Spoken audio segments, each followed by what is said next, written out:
میرے محترم بزرگ اور دوستو، آپ شام سے ہی دین و ایمان کی باتیں سن رہے ہیں، اور جتنی باتیں آپ نے سن لی ہیں اب تک، اگر آپ نے عمل کا ارادہ کر لیا ہے تو مزید کی ضرورت نہیں ہے۔ لیکن بہرحال مجھے بڑی امید سے قاضی عمر فاروق صاحب نے آواز دی ہے، ان کی آواز پر لبیک کہتے ہوئے آپ حضرات کی خدمت میں پہنچا ہوں۔ کچھ باتیں مجھ سے بھی سماعت فرما دی۔ میرے دوستو، ہم اور آپ جانتے ہیں کہ اللہ تبارک و تعالی نے تمام مخلوقات میں سب سے اونچا رتبہ، سب سے زیادہ مرتبہ، سب سے زیادہ فضیلت حضرت انسان کو دی ہے،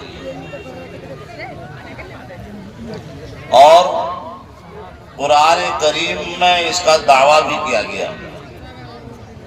وَلَقَدْ كَرَّمْنَا بَنِي آدَمَ وَحَمَلْنَاهُمْ فِي الْبَرِّ وَالْبَحْرِ وَرَزَقْنَاهُمْ مِنَ الطَّيِّبَاتِ وَفَضَّلْنَاهُمْ عَلَىٰ كَثِيرٍ مِّمَّنْ خَلَقْنَا تَفْضِيلًا۔ میرے دوستوں، میری باتیں غور سے سنیں گے تو سمجھ میں آئیں گی۔ میں کوئی اس طرح کا مقرر نہیں ہوں کہ میں آپ کو کھول کے پلا دوں۔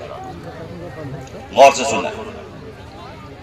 قرآن کریم میں اللہ تبارک و تعالی نے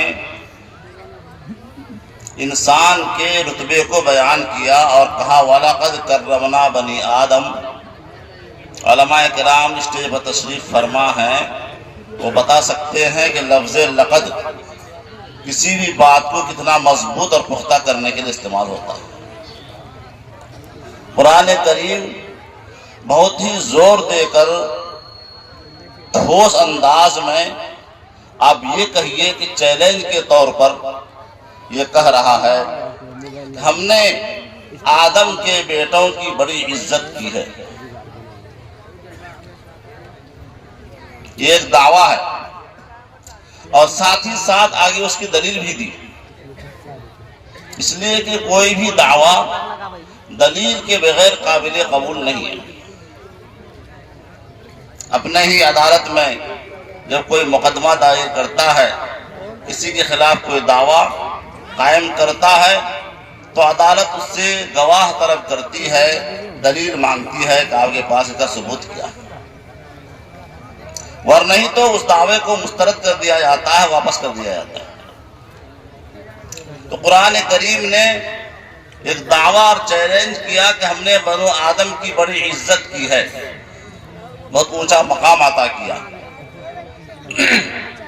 اور ساتھ ہی ساتھ دلیل دے دی وَحَمَلْنَاهُمْ فِي الْبَرِّ وَالْبَحْرِ۔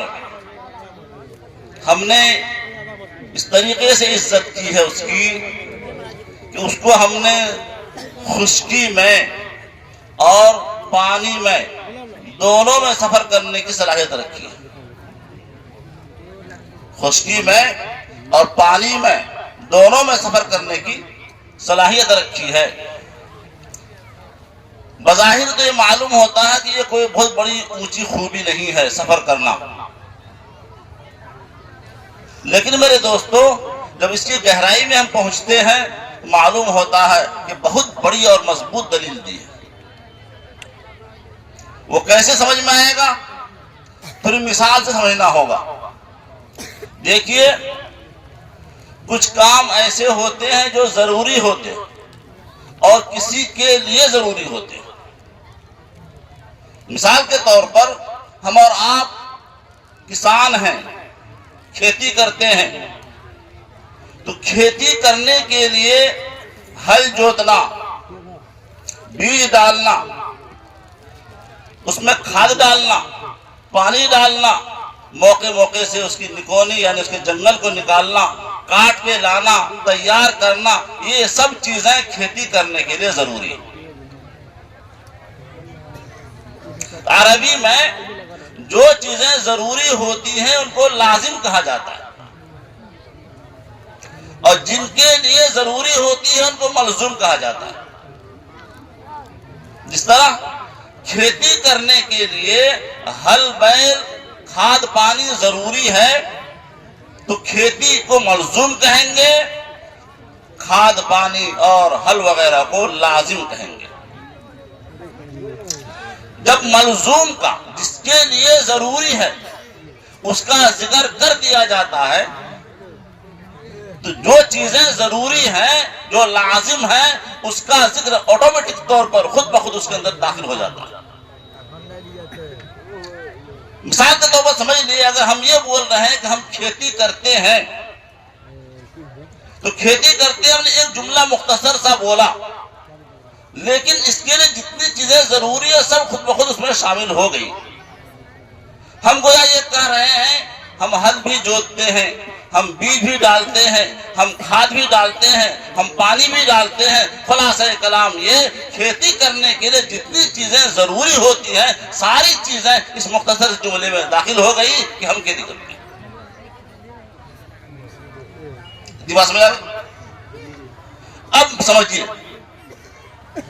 قرآن کریم نے کہا ہم نے انسان کو خشکی میں اور سمندر میں دونوں میں سفر کرنے کی صلاحیت دی ہے۔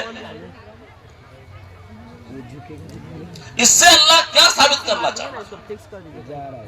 اللہ یہ ثابت کرنا چاہتے ہیں کہ ہم نے انسان کو عقل دی ہے۔ کیا دی ہے؟ عقل دی ہے۔ اب سفر کرنے کی صلاحیت کو عقل دینے سے کیا جوڑ ہے، اس کو سمجھنا۔ میرے دوستو، ایک آدمی سفر کر کے منزل پر اس وقت تک نہیں پہنچ سکتا جب تک اس کے اندر عقل نہیں ہو۔